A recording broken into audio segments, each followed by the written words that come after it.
একদা এক গুহায় বিশাল এক সিংহ থাকত। একদিন ওই সিংহটি ঘুমাচ্ছিল। সেই সময় একটা ছোট্ট ইঁদুর তার নাকে ঢুকে পড়ল। সিংহটি রেগে গিয়ে সেই ইঁদুরটিকে প্রাণে মারতে উদ্যত হলো।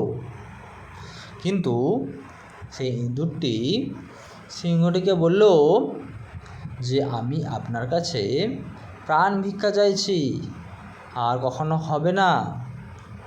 যদি কখনো বিপদে পড়েন, আমিও আপনাকে সাহায্য করব।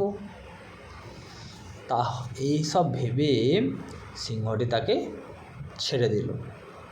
ইঁদুরটি ভয়ে দৌড় দিল। তারপর একদিন কি হলো, এক বনে শিকারি এসে একটা বিশাল ফাঁদ পেতে লাগলো। তখন ওই সিংহটি সেই ফাঁদেই পড়ে গেল। তখন ডাকছে, বিশাল গর্জন করছে সিংহটি।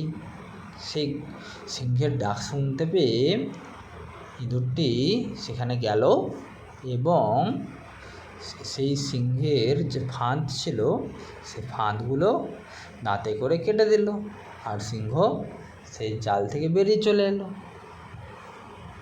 তখন সিংহটি এই ছোট্ট ইঁদুরকে ধন্যবাদ জানালো। এখানে এই গল্প থেকে আমরা শিক্ষা পাই যে বিপদে বন্ধুর পাশে থাকতে হয়, আর উপকার করলে তার কৃতজ্ঞতা স্বীকার করতে হয়।